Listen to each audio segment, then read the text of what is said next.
नाज़रीन आदाब, खैर मकदम है आपका। आप देख रहे हैं जी सलाम। मैं हूं इमरान खान और लेकर हाजिर हैं हम कश्मीर एक्सप्रेस। अगले 1 घंटे तक हम अपने जम्मू कश्मीर से जुड़ी हर छोटी बड़ी खबर पर आपसे बात करेंगे। श्रीनगर शहर में किसी भी तरह के एहतजाज को रोकने के लिए जामिया मस्जिद को एहतियातन इतवार को लगातार तीसरे दिन भी बंद रखा गया।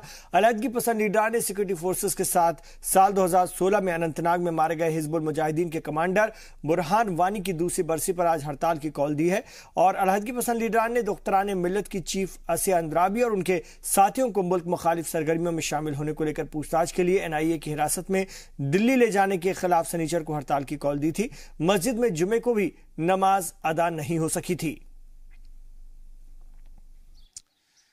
बुरहान वानी की बरसी के सिलसिले में तूल अर्ज में आज हड़ताल वाकई देखी जा सकती है। हम मौजूद हैं नवटा चौक से नजदीक और यहाँ पर देख सकते हैं कि सेंट्रल रिजर्व पुलिस फोर्स या नीम फौजी दस्तों का जो डिप्लॉयमेंट है वो काफ़ी सख्ती के साथ यहाँ पर खड़ा कर दिया गया है ताकि जो हुर्रियत कॉन्फ्रेंस की कॉल है कि आज त्राल चला जाए उसको पूरी तरह से नाकाम करने के लिए सिक्योरिटी फोर्सेस के साथ साथ जम्मू कश्मीर पुलिस और बाकी जो डिप्लॉयमेंट है उसको डाउनटाउन और बाकी इलाकों में सख्ती के साथ तैनात कर दिया गया है। वही अलहदगी पसंद लीडरान में से सईद अली शाह गिलानी, मीरवाइज मौली मोहम्मद, उमर फारूक को नजरबंद, मोहम्मद अशरफ सहराई, मोहम्मद अशरफ लाया समेत हुर्रियत लीडरान तकरीबन नजरबंद रखे गए हैं, जबकि मोहम्मद यासीन मलिक को पहले से ही श्रीनगर से अपनी रिहाइशगाह से गिरफ्तार करके पुलिस स्टेशन में बंद कर दिया गया है। इंटरनेट सर्विस कल से ही ठप कर दी गई ताकि त्राल जाने वाले जो तमाम रास्ते हैं या जो सोशल मीडिया पे कुछ इस तरह की तस्वीरें अपलोड की जाएं जो काबिल एतराज़ हों, जिससे लॉ एंड ऑर्डर में खलल पड़ सकता है, उसको पूरी तरह से आज इंटरनेट सर्विस को ठप कर दिया गया। ताहम ब्रॉडबैंड सर्विस हल्का फुल्का दौड़ता नजर आया। अशरफ वानी के साथ सईद तजम्मुल, डाउनटाउन श्रीनगर, कश्मीर। अलहदगी पसंद लीडरान ने बंद के साथ साथ त्राल चलो मार्च की भी कॉल दी थी, जिससे कि सिक्योरिटी फोर्सेस ने कामयाब नहीं होने दिया। मार्च अवंतीपुरा चौक से गुजरना था, जहां पर पहुंचकर जी सलाम की टीम ने हालात का जायजा लिया। वानी की बरसी के सिलसिले में आज त्राल चलो की कॉल जो अलहदगी पसंद लीडरान ने बनाई थी उसको नाकाम करने के लिए पूरी तरह से आज सुरक्षा के बेहतर इंतजाम किए गए थे। हम मौजूद हैं अवंतीपोरा चौक में, जहां से रास्ता जो है ये त्राल की तरफ जाता है और त्राल की तरफ जाने वाले जो रास्ते हैं वो तकरीबन बंद कर दिए गए हैं और किसी भी शख्स को आगे चलने की इजाज़त नहीं। आगे इसके बाद जो है राजपुरा को जो आर्मी कैंप है वहाँ से भी किसी को आगे चलने की इजाज़त नहीं है। तब हमने SSP कंसर्न से बात की तो उन्होंने कहा कि आज इससे आगे जो है मीडिया को भी इजाज़त नहीं है कि वो किसी किस्म की जो एक्टिविटीज़ या मोमेंट जो उनकी है वो कहीं से दिख जाए। आपको बताना चाहेंगे कि त्राल में जो मामूलात ज़िंदगी हैं वो आज पूरी तरह से दरहम बरहम रहे और ऐलान कर्फ्यू के बाद लोगों को कहा गया कि वो अपने अपने घरों में बैठें ताकि किसी किस्म की कोई लॉ एंड ऑर्डर की प्रॉब्लम नज़र नहीं आनी चाहिए। शाम देर गे तक जो इतलात मौसूल हुई उसमें बुरहान वानी के आबाई इलाके में इक्का दुक्का कुछ वारदातें हुई, लेकिन कुल मिलाकर देखें तो कुलगाम से लेकर आसपास के इलाकों में या त्राल के मुतअद्दिद इलाकों में जो मामूलाती ज़िंदगी है वो दरहम बरहम रहे, लेकिन किसी भी बड़े एहतजाज की कोई खबर मौसूल नहीं हुई। अशरफ वानी के साथ सईद तजम्मुल, जी मीडिया, अवंतीपोरा चौक। सोपोर में हिजबुल कमांडर बुरहान वानी की दूसरी बरसी के मौके पर बुलाई गई कश्मीर बंद का असर रहा। यहां पर रोड और बाजारों में लोग कम नजर आए। JRL की जानिब से दी गई बंद की कॉल के मद्देनजर इंतजामिया की तरफ से सख्त सिक्योरिटी इंतजाम किए गए थे और सोपोर शहर में तालीमी, कारोबारी और पब्लिक ट्रांसपोर्ट बंद रहे। इंतजामिया ने एहतियातन मोबाइल और इंटरनेट सर्विसेज भी बंद रखी।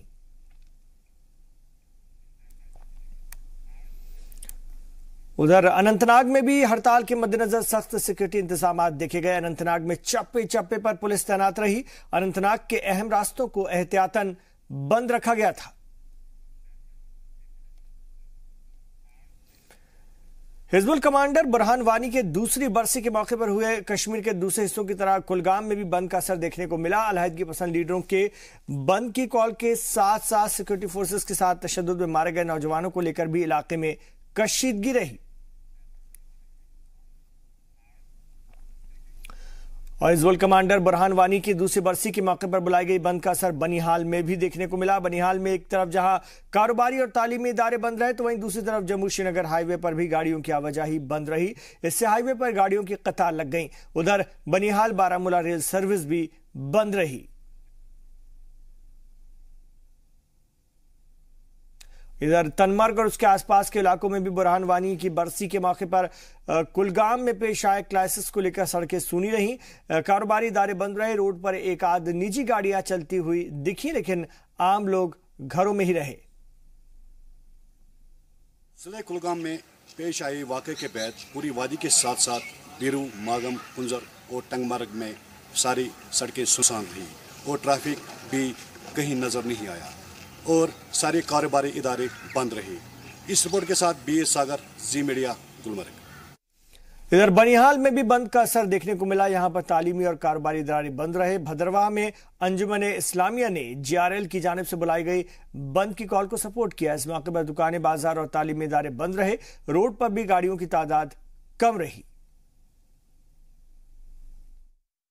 शहीद बुरहान वानी की शहादत की दूसरी बरसी के सिलसिले में जो हुर्रियत कॉन्फ्रेंस ने कॉल दिया है, हमने उसके सॉलिडेरिटी दिखाने के लिए ये इस कॉल का एहतमाम किया है।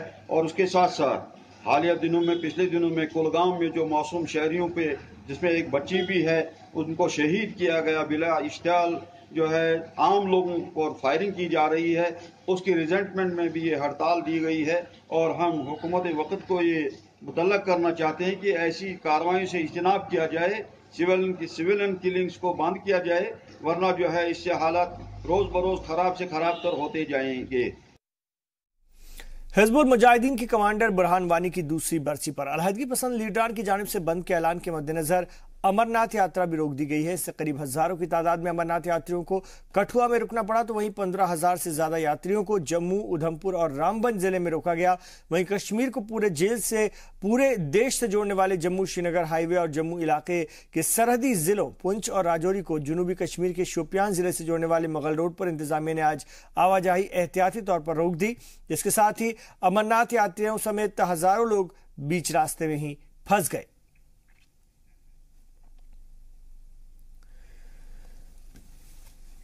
तो बुरहान वानी की बरसी पर जहां कश्मीर में हड़ताल रही, वहीं आम जिंदगी दरहम बरहम रही, तो जम्मू में इंटरनेशनल हिंदू ऑर्गेनाइजेशन के लोगों ने बंद की कॉल देने वालों को गद्दार वतन करार दिया। उन्होंने कहा कि बुरहान वानी एक दहशतगर्द था, जिसकी बरसी मनाने वाले और बंद की कॉल देने वाले मुल्क के गद्दार हैं और उनके खिलाफ सख्त कार्रवाई होनी चाहिए।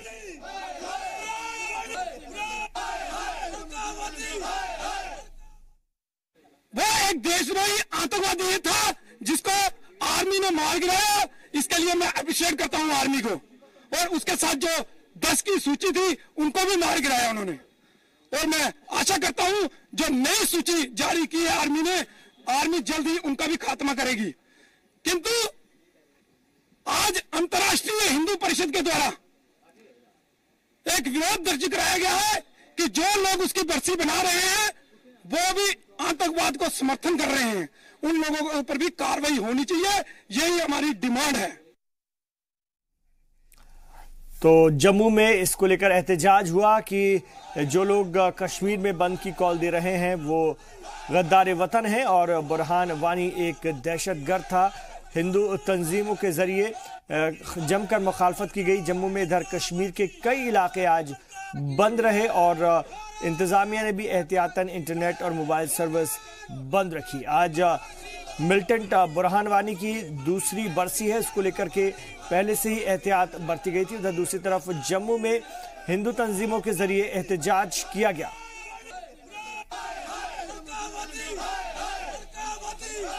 और इस वक्त हमारे साथ हमारे Kashmir bureau chief Syed Tajammul phone line पर जुड़ गए, उनसे मजीद इत्तलात फराहम करेंगे। अगर हम बंद की बात करते हैं ऑल ओवर, तो इसे किस तरह से आज के इस बंद को देखा जाए, कितना ये बंद कामयाब रहा? हालांकि इंतजामिया ने अपनी तरफ से पूरी कोशिश की थी कि कोई गड़बड़ी ना हो, कहीं से कोई खबर।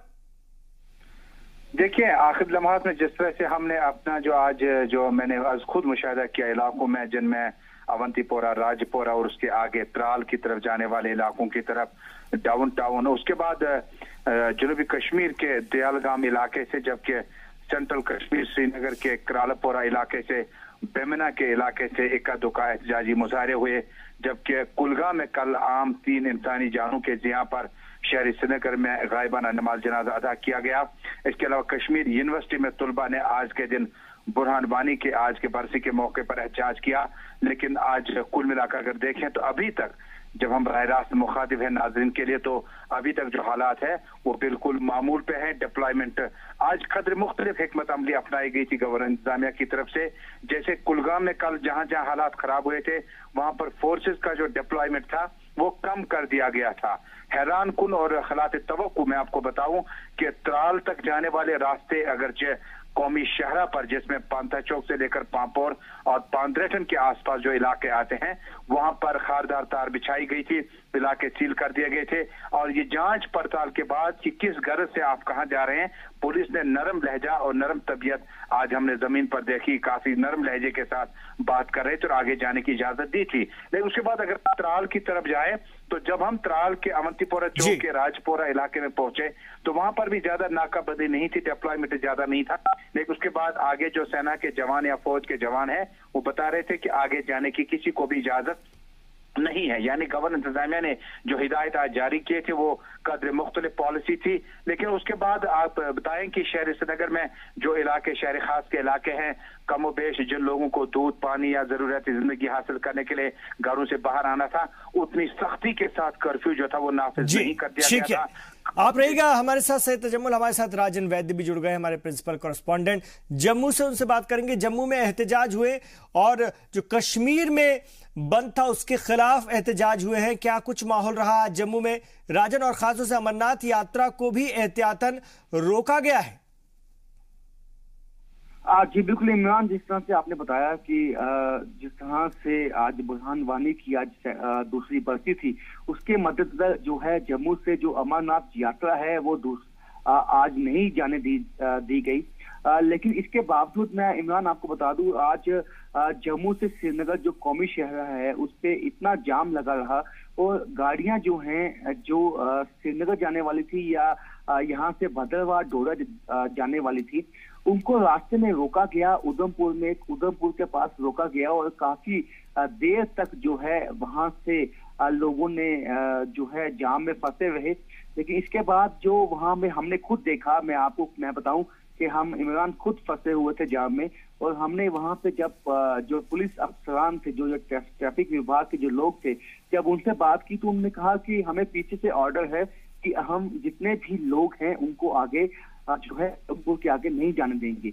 हमने कहा कि हम उधमपुर के आगे पत्नीटॉप है, कहीं ऐसे जो इलाके हैं जहाँ पे जो टूरिस्ट हैं वो जाते हैं, तो अगर आप उनका ये कहना था कि जो श्रीनगर लोग जाते हैं हमने उनको रोकना है। लेकिन हमने कहा जब श्रीनगर लोग नहीं जाना चाहते, वो टूरिज्म के हवाले से या पत्नीटॉप या भद्रवाह लोग जाना चाहते हैं, आप उनको जाने दीजिए। लेकिन उसके बावजूद उन्होंने हमारी बात नहीं मानी और ये कहा कि हम श्रीनगर किसी को जाने की अनुमति नहीं दे सकते। इससे आप अंदाजा लगा सकते हैं किस तरह से खौफ का माहौल जम्मू के अंदर बनाया गया। यात्रियों को नहीं जाने दिया और वहां के जो खासकर जो सैलानी थे, जो पूरे देश से आते हैं यहाँ पे, उनको भी आगे नहीं जाने दिया। किस तरह खौफ का माहौल बनाया। और कश्मीर के अंदर जिस तरह से मेरे जो भाई तजम्मुल ने बताया कि जिस तरह से वहां से जो लोगों को वहां जाने दिया या जो भी सहूलियात जो उनको मुहैया करवाई गई, लेकिन इस तरह से जम्मू में देखने को नहीं मिला। ठीक है, जम्मू में लोगों को खासी परेशानी पेश आई। ठीक है, बहुत शुक्रिया राजन वैद्य और सैयद तजम्मुल आपका श्रीनगर और जम्मू से। इधर जम्मू कश्मीर में पीपल्स डेमोक्रेटिक पार्टी के साथ इत्तेहाद से अलग होने वाली बीजेपी के लीडर और पीएमओ में मरकजी वजीर डॉक्टर जितेंद्र सिंह ने शनिचर को कठुआ पहुंचे थे। वो वहां पर उन्होंने रामनगर तहसील में उज्ज्वला योजना के तहत फायदा पहुंचने वाले लोगों को खिताब किया। उन्होंने सहाफियों से खिताब करते हुए कहा कि बीजेपी सत्ता में हो यानी इख्तिदार में हो या इख्तिदार के बाहर एकजुट खड़ी रहती है। उन्होंने कहा कि अपोजिशन जो पार्टियां वो इख्तिदार के बाहर होते ही टूटने और बिखरने लगती हैं। उन्होंने कहा कि अपोजिशन बीजेपी के तरक्याती कामों को देखकर घबराया हुआ है।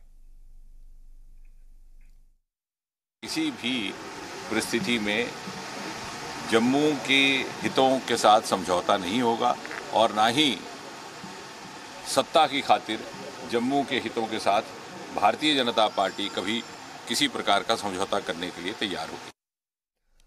आर्मी ने मेंढर के बेरी रख से मिलिटेंट्स की जानिब से छिपाई गई 11 आईईडी को एक दहशतगर्दाना ठिकाने से बरामद किया था, जिसे शनिचर शाम को डिस्पोज कर दिया गया। ये एक टिफिन आईडी थी और जिस पर कुल वजन जिसका 11 किलो था और इसकी आवाज दूर दूर तक सुनाई दी। इससे अंदाजा लगाया जा सकता है कि दहशतगर्द किसी बड़ी वारदात को अंजाम देना चाहते थे। आर्मी और पुलिस के लिए एक बड़ी कामयाबी मानी जा रही है।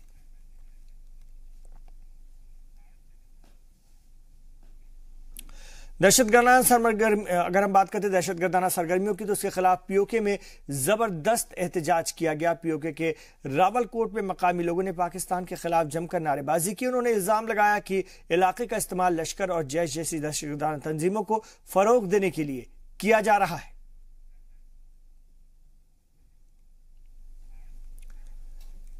और अगर हम बात करते हैं रामबंज की, रामबंज से 25 किलोमीटर दूर वाक़ थेथरका में वाक़ गवर्नमेंट हायर सेकेंडरी स्कूल की हालत बेहद खस्ता है। क्लासेस खुले आसमान के नीचे लगती हैं। बारिश के मौसम में ज्यादातर स्कूल को बंद ही रखना पड़ता है, जबकि यह स्कूल इलाके के सबसे पुराने स्कूलों में शुमार है और यहां से तालीम हासिल करके कई लोग कामयाब भी हुए हैं। मकामी लोगों की माने तो स्कूल 1935 में कायम किया गया था। इसके बाद स्कूल अपग्रेड होते हुए प्राइमरी से मिडिल, मिडिल से हाई और हाई से हायर सेकेंडरी तो हो गया, लेकिन इमारतें कायम नहीं हो सकी।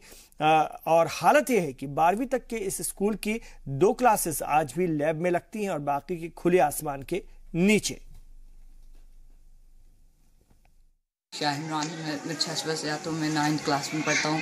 हमें यहाँ बैठने का कमरा नहीं है, हमें लेबॉर्ट्री में बैठना पड़ता है। हमारे स्कूल में टाट नहीं, हमारे स्कूल में बोर्ड टूटे हैं।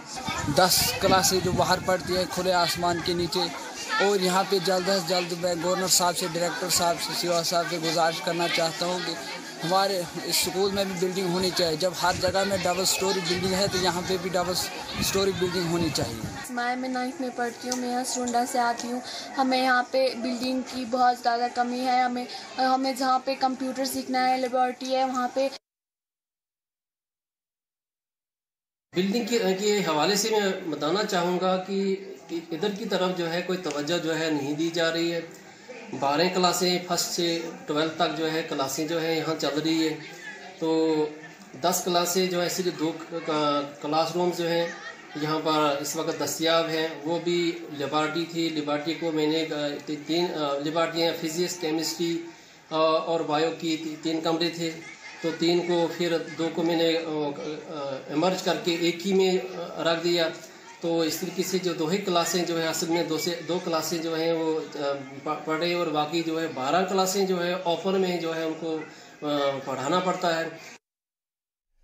जम्मू कश्मीर के गांदरबल जिले में अमरनाथ यात्रा के बालटाल बेस कैंप में एक खातून अकीदतमंद का दिल का दौरा पड़ने से इंतकाल हो गया। इसके साथ ही इस साल यात्रा के दौरान मारे गए लोगों की तादाद अब 13 हो गई है। जराये के मुताबिक हैदराबाद की रहने वाली लक्ष्मीबाई को कल रात बालटाल बेस कैंप में दिल का दौरा पड़ा और उनकी मौत हो गई।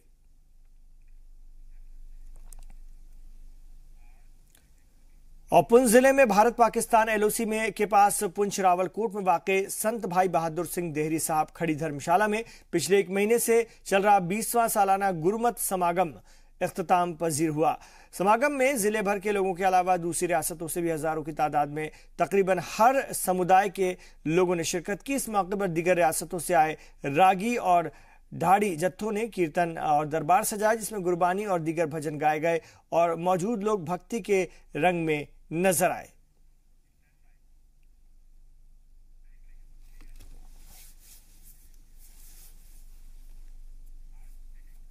यहां रुकेंगे एक छोटे से वक्फे के लिए, लौटेंगे तो बात करेंगे। आज इतवार है, हमारे हफ्तेवार शुमारे की, जिसमें हम हफ्ते की उन तमाम खास खबरों की बात करेंगे जो हमने हफ्ते में दिखाई थी, जो सुर्खियों में रही थी। रुकते हैं एक वक्फे के लिए।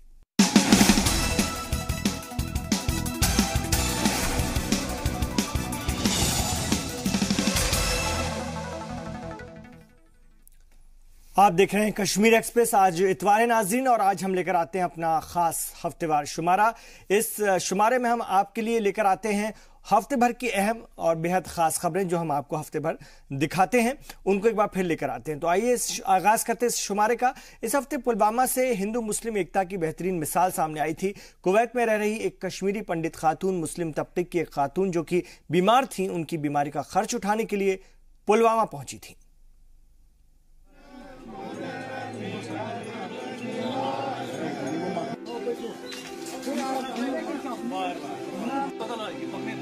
पुलवामा से अक्सर भाईचारे और एकता की मिसाल देखने को मिली है। यहाँ किसी हिंदू के इंतकाल के बाद आखिरी रसूमात में हिंदुओं से ज्यादा मुसलमान शामिल होते हैं। लेकिन इस बार एक कश्मीरी पंडित खातून ने ऐसी दिलेरी दिखाई कि जिसकी उम्मीद किसी को नहीं थी। कश्मीर में 90 की दहाई में फैले तशद्दुद के बाद कश्मीर से हजारों कश्मीरी पंडित कुनबों को खदेड़ दिया गया। माइग्रेंट होकर लाखों कश्मीरी पंडितों ने मुल्क और बैरून मुल्क के अलग अलग मकामात पर पनाह ली। उन्हीं में से एक कुनबा रेनू बख्शी का भी है। रेनू कुवैत में रह रही हैं, लेकिन जब उन्हें पता चला कि पुलवामा की टाकिया दुर्गम की एक खातून को कैंसर है और कुनबा गरीब है जो कैंसर के इलाज का खर्च नहीं उठा पा रहा, तो रेनू का दिल पसीज गया। वो उस गरीब कुनबे की मदद को कुवैत से इस लेडी के बारे में सोशल मीडिया पे पढ़ा था और जब मैंने इसके बारे में पढ़ा मुझे बहुत बुरा लगा और मैंने अपने मन में ही सोचा था एक बारी जाके मैं देख लूँ। और वहाँ जाके जब मैंने देखा, वहाँ मैंने पता किया सबसे और सारे इसके रिपोर्ट्स देखे, सबसे बातचीत करी, तो मुझे बहुत बुरा लगा। पुलवामा के टाकिया दुर्गम में रहने वाली खातून मसर्रत जान को कैंसर है। जब वो 25 साल की थी तभी कैंसर की बीमारी ने उन्हें जकड़ लिया था। उनका शौहर मजदूरी करता है। मसर्रत को 4 साल का एक बेटा भी है। मसर्रत के शौहर के लिए अपनी अहलिया के बीमारी का खर्च उठा पाना मुश्किल हो रहा था। बीमारी में पैसे लगा लगा कर वो थक चुका था। किसी के कहने पर मियां बीवी ने सोशल मीडिया पर मदद की गुजारिश की। उनकी गुजारिश सोशल मीडिया के सहारे कश्मीर से कुवैत पहुंची, जहां माइग्रेंट रेनू बख्शी रहती थीं। रेनू ने दरियादिली दिखाई और पुलवामा पहुंची। घर के हालात देखकर रेनू ने इलाज का पूरा खर्च उठाने की ठानी है। अपने घर से भगाए जाने के बाद भी रेनू के दिल में नफरत नहीं, मोहब्बत है। कश्मीरी चाहे जहां भी रहते हों, उनमें कश्मीरियत आज भी जिंदा है। कश्मीर की वादियों में सालों से चल रहे एहतजाज, मुजाहरे और तशद्दुद में फैले बारूद की महक के बीच कई बार प्यार, मोहब्बत और भाईचारे की खुशबू देखने को मिलती है। ब्यूरो रिपोर्ट, जी मीडिया।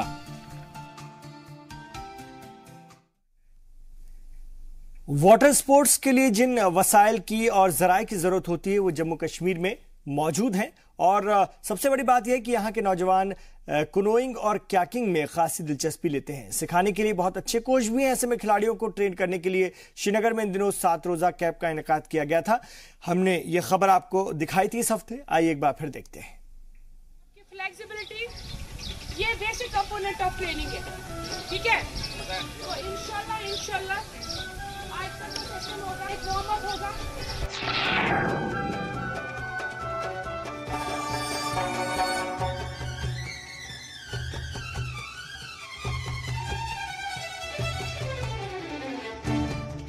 ये बिल्किस मीर हैं। वाटर स्पोर्ट्स का ये जाना पहचाना नाम है। काफी अरसे से कनोइंग और क्याकिंग टीम की कोच हैं। इन दिनों श्रीनगर के नेहरू पार्क में वो नौजवानों को वाटर स्पोर्ट्स की बारीकियां समझाने की कोशिश कर रही हैं।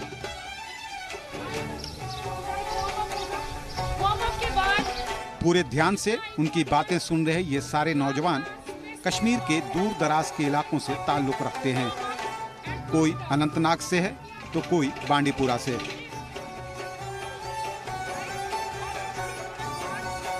इस कैंप का इनेकाद जम्मू कश्मीर पुलिस के ताउन से किया जा रहा है। कैंप की शुरुआत रनिंग और दूसरी ड्रिल से होती है।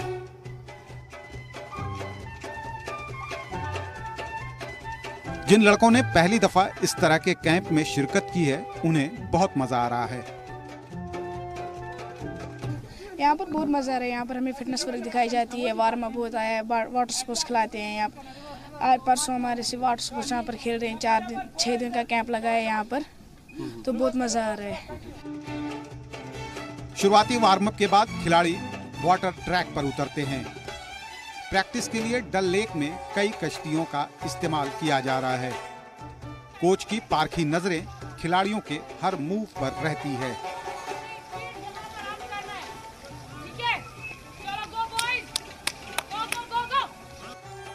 कभी पैडलिंग का सही तरीका समझाती हैं तो कभी K1 और K2 के बारे में बताती हैं। कैंप में खिलाड़ियों को वो तमाम सहूलियात फराहम कराई जा रही हैं जिनका दूसरी जगह मिलना काफी मुश्किल है। लड़कों के खाने पीने से लेकर ठहरने तक का सारा इंतजाम ऑर्गेनाइजर की जानिब से किया जा रहा है।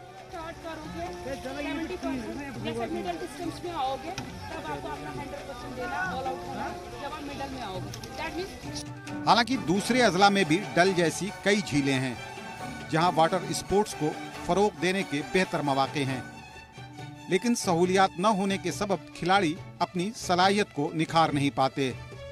कैंप में कई ऐसे खिलाड़ी भी शामिल हैं जिन्होंने पहली दफा ड्रैगन और कनोइंग और कयाकिंग में इस्तेमाल होने वाले इक्विपमेंट्स देखे हैं। उनका कहना है कि श्रीनगर के बाहर भी रियासती और कौमी सतह के टूर्नामेंट होने चाहिए।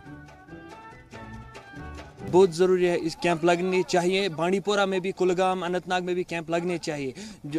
सर बांडीपोरा में अगर इससे पहले कैंप लगते तो हम बहुत नेशनल लेवल, इंटरनेशनल लेवल पर भी जा सकते हैं। हाँ, वहाँ पर एशिया का सबसे बड़ा लेक है, वुलर लेक है, मानसबल लेक है वहाँ पर। सर हमने प्रेसिडेंट साहब से रिक्वेस्ट भी की है, जो स्टेट लेवल चैंपियनशिप होने जा रही है वो बांडीपोरा में करे सर। तकरीबन 2 दहाई से वाटर स्पोर्ट्स से जुड़ी बिल्किस मीर वाटर स्पोर्ट्स के तई खिलाड़ियों की दिलचस्पी को देखकर खासी पुरजोश हैं। वो इस खेल को देही और दूर दराज के इलाकों तक ले जाना चाहती हैं। श्रीनगर डिस्ट्रिक्ट ने इसमें ज़्यादा मेडल्स हासिल किए या जो भी बेनिफिट्स है, like SRO 349 more than 80 players जो एलिजिबल हो गए इस साल, मतलब SRO 349 के। तो हमारा भी यही ख्वाब है कि इस गेम को हम हर ब्लॉक में लाए, हर डिस्ट्रिक्ट में लाए और हर मोहल्ले में लाए। यही मेरा एम है इस कैंप को ऑर्गेनाइज करने का।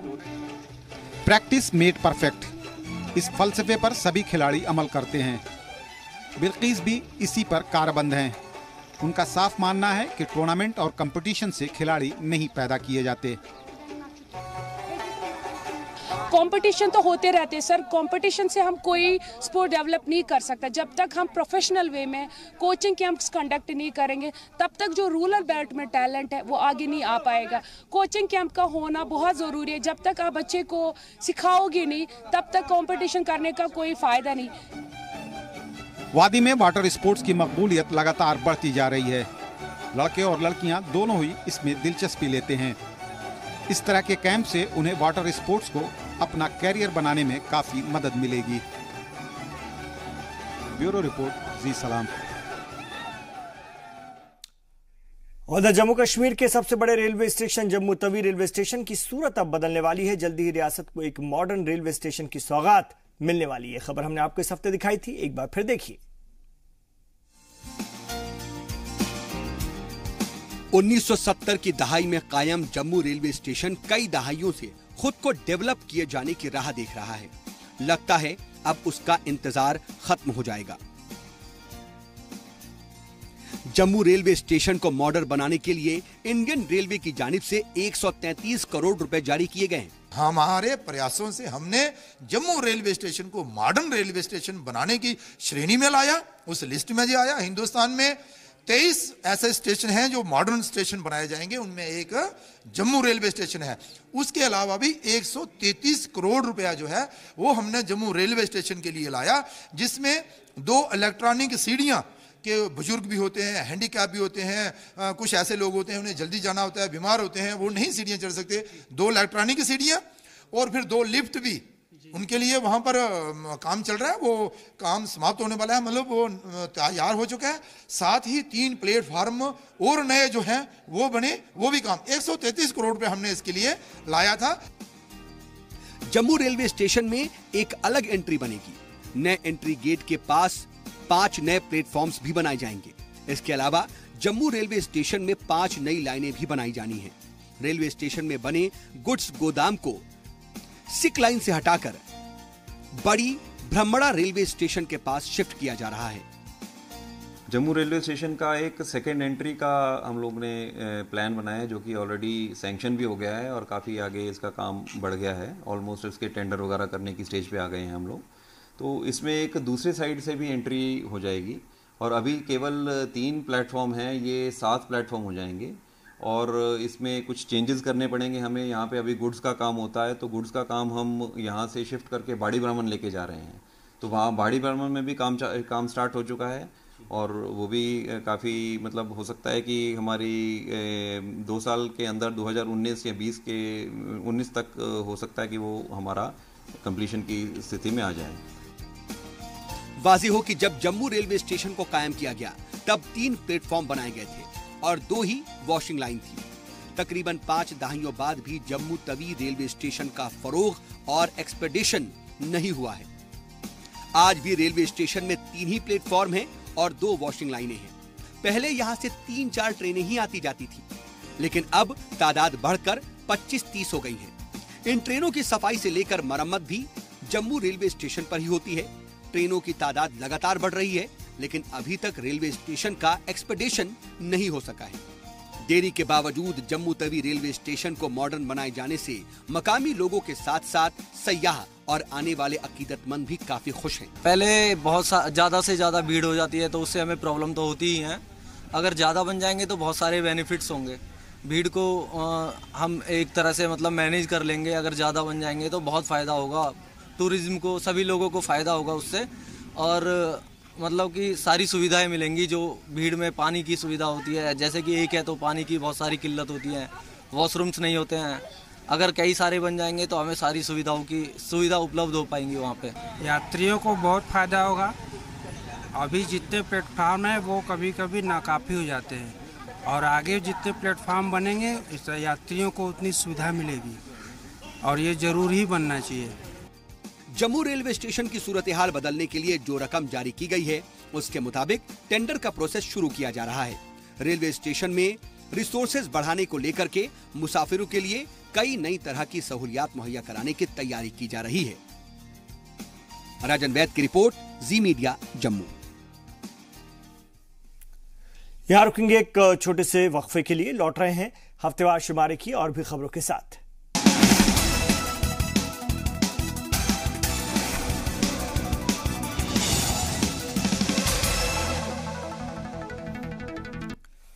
आप देख रहे हैं कश्मीर एक्सप्रेस और हम पेश कर रहे हैं कश्मीर एक्सप्रेस का हफ्तेवार शुमारा। आज इतवार है। आप बात करेंगे अस्पताल की, जहां पर अस्पताल में मरीज और उनके तीमारदार के लिए डॉक्टर और मुआलिज ही उसका सब कुछ होता है, लेकिन अगर वही ड्यूटी पर ना हो और मरीज उसके लवाहिकीन, फिर क्या करेंगे? इन जैसों की मदद के लिए जम्मू मेडिकल कॉलेज में एक शख्स गुज़िश्ता 25 सालों से लोगों की खिदमत कर रहा है। आइए देखते हैं।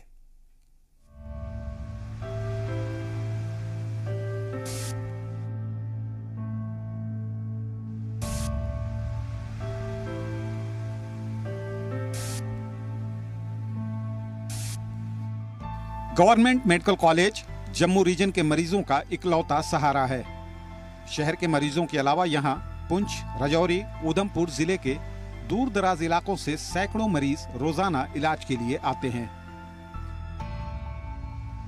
अस्पताल में मरीज और तीमारदारों के लिए डॉक्टर ही उसका सबसे बड़ा सहारा होता है, लेकिन जीएमसी में एक शख्स और भी है जो इनमें जिंदगी की उम्मीद पैदा करता है। ये शख्स है सोमनाथ दागोत्रा।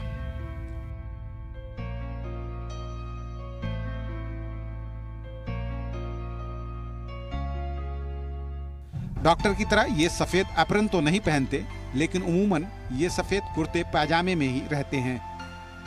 गरीब और मजबूर मरीजों के लिए ये किसी मुआलिज से कम नहीं। इनके लिए सारे मरीज एक जैसे हैं, सभी इनके अपने हैं। कभी मरीजों को एम्बुलेंस से उतारते हुए देखे जाते हैं तो कभी चढ़ती हुई ड्रिप की बोतल पकड़े हुए।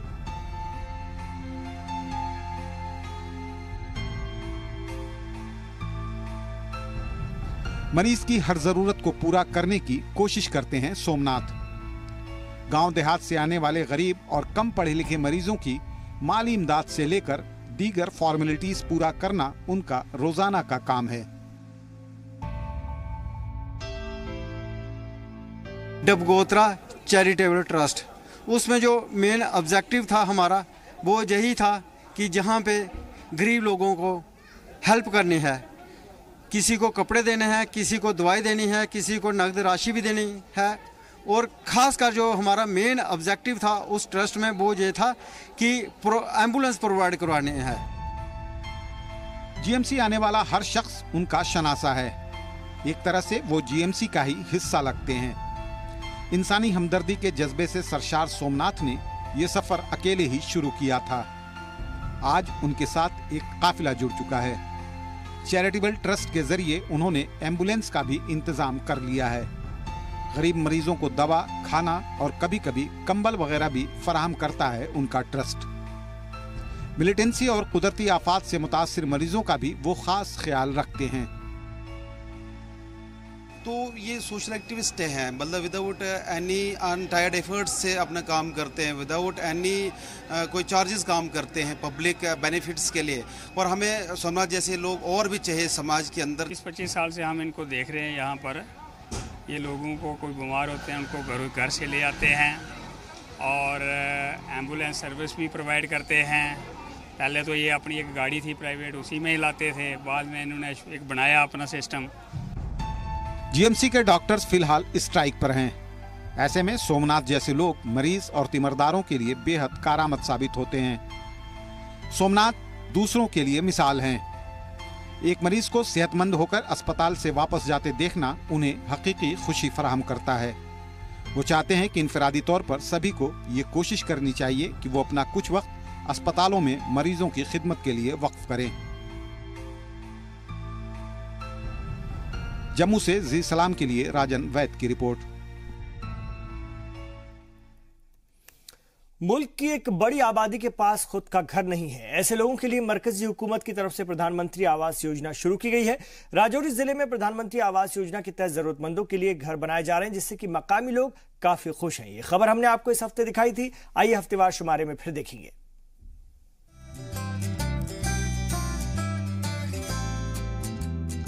हमेशा तिनके ही चुनते गुजर गई जिंदगी अपनी, मगर चमन में कहीं आशियां बना ना सके। अजीज लखनवी के ये शेर मुल्क के लाखों बेघरों के लिए लिखे गए होंगे, जो अपने घर बनाने का ख्वाब तो पालते हैं, लेकिन मुफलिसी में वो ख्वाब कभी हकीकत नहीं हो पाता। राजौरी में भी कई बेघर अपने लिए आशियाने का ख्वाब देखते हैं। राजौरी का ये इलाका पहाड़ी है, ज्यादातर मकान कच्चे हैं। जाहिर है हर साल इसकी मरम्मत करनी पड़ती है। इसके बावजूद बर्फबारी के दौरान तमाम तरह की मुश्किलों का सामना करना पड़ता है। यहाँ रहने वाले ज्यादातर लोग किसी तरह मजदूरी और खेती कर अपना पेट पालते हैं। गरीबी की वजह से ये अपने घर की मरम्मत भी नहीं करवा पाते।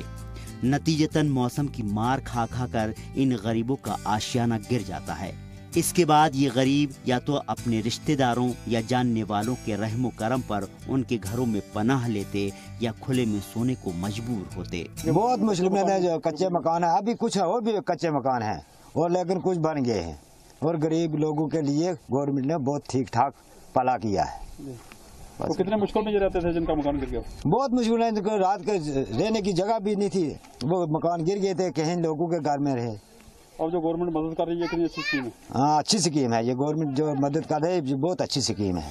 अब सूरत थोड़ी सी बदली है। जहाँ कच्चे मकान गिरे हुए हैं, वहीं पक्के मकान बनाए जा रहे हैं। मकान बनाने के लिए ईंट और जरूरी सामान ढोए जा रहे हैं। गरीबों का आशियाना तैयार किया जा रहा है। अब आप कहेंगे कि अगर मकामी लोग इतने गरीब हैं तो इनके पास इतना पैसा कहाँ से आया कि वो अपने लिए पक्का घर बनवा सकें। दरअसल इन्हें प्रधानमंत्री आवास योजना के तहत घर दिया जा रहा है, जिसे पाकर लोग काफी खुश हैं। अब IAY को चेंज करके PMAY प्रधानमंत्री आवास योजना, इसके रिलेटेड हमने सब मतलब जो भी हमारे इस PMAY के अंदर जिनकी आईडीज होती हैं, उनमें जो जो लोग फॉल करते हैं, हम प्रायोरिटी बेस पर जो इसमें बेवा भी होती हैं, और साथ में और भी जितने भी गरीब बिलो पॉवर्टी की लाइन के लोग जितने भी होते हैं, उनको हम प्रायोरिटी देते हैं और प्रायोरिटी देकर हम उनकी मदद करते हैं। और आप देख भी सकते हैं कि आपने देखा भी होगा कि घर जिस जगह पे आपने अगर जाके इंस्पेक्शन किया तो वहाँ पे आपको घर पाए मिले हैं। भाई सर, ये जो बहुत गरीब लोग हैं, ये पहाड़ी इलाका, बहुत बड़ी बर्फ पड़ती है यहाँ, तो ये गरीब लोग बेचारे किसी के घर में रहते थे। अब ये गवर्नमेंट की तरफ से ये थोड़ी बहुत ही सहूलत जो हमें मिली है, हमने लोगों को इतना मकान बनवा रहे हैं हम साथ में होके। तो ये मकान आपके सामने है, और भी मतलब मकान जो हम दे रहे हैं वो भी आपके सामने है। तो बहुत ही नहायत ही गरीब लोग हैं, इन लोगों को कोई सहारा नहीं है। तो अब ये है कि इंडिया गवर्नमेंट का बहुत बहुत शुक्रिया, और ख़ासकर मोदी साहब का शुक्रिया। तो हमारे रूरल डेवलपमेंट का बहुत मतलब है, ये आसान है इन लोगों पे कि ये इन लोगों के काम कर रहे हैं। अल्लाह का लाख शुक्रिया, आभार शुक्रिया मोदी साहब को मुबारक होनी चाहिए, डीसी साहब को मुबारक होनी चाहिए, एसपी साहब को होनी चाहिए, जय साहब को होनी चाहिए, सबके इंडिया गवर्नमेंट को मुबारक होनी चाहिए जिनने मेरा गरीब का ख्याल रखा। अल्लाह उनको तरक्की दे। बहुत मुश्किल से वक्त गुजारने, बहुत मुश्किल से, मकान नहीं था बिल्कुल, किसी के घर में माल मवेशी और बाल बच्चा किसी के घर में रखते थे। यहाँ मौसम कैसा होता? मौसम बहुत बुरा, बर्फानी इलाका, बर्फ बहुत होती, बहुत अजाब थी। आज कितना आराम हो गया आपको? आज बड़ा आराम है, मकान मिल गया, गवर्नमेंट का बहुत बहुत आसान है मेरे पर। माली हालत के मुताबिक तय किया जाता है कि किस कुनबे को पहले घर मिलेगा। इसमें बीपीएल कुनबे और बेवा लोगों को प्रायोरिटी दी जाती है। राजौरी में गुज़िश्ता साल 1338 जरूरतमंद लोगों को घर की सौगात मिली। इस साल 3000 से ज्यादा लोगों को अपने सपनों का घर मिलेगा। पीएमएवाई में मैं बताना चाहूँगा कि 1338 हमने केसेस लास्ट ईयर सैंक्शन किए थे और इस बार का हमारा टारगेट लगभग 3000 का रहेगा और जितने जो हाउसलेस लोग हैं उनको दिया जाएगा। एक इशू था कि जो सोशो इकोनॉमिक कास्ट सर्वे 2011 का था, जो लोग उसमें नहीं थे, जिनका नाम नहीं था, हमने ग्राम सभा करके उनका नाम भी इंक्लूड किया है और गवर्नमेंट ऑफ इंडिया से हमें 1000 का एडिशनल टारगेट इस बार मिल रहा है, तो 3000 लोगों को इस बार हम कवर करेंगे। राजौरी में प्रधानमंत्री आवास योजना से बेघरों को तो घर मिला ही, साथ ही उन लोगों को भी पक्के मकान की सौगात मिली जिनके घर कच्चे थे और जो सरहदी इलाकों में रहते हैं। प्रधानमंत्री आवास योजना के तहत उन ख्वाबों को हकीकत में बदला जा रहा है जो हिंदुस्तान के गरीब से गरीब की आंख में होता है। वो है अपना खुद का घर होने का ख्वाब। ब्यूरो रिपोर्ट, जी मीडिया। तो कश्मीर एक्सप्रेस में नाज़रीन अभी इतना ही, लेकिन जी सलाम पर जारी है खबरों का सफर। आप देखते रहिए जी सलाम।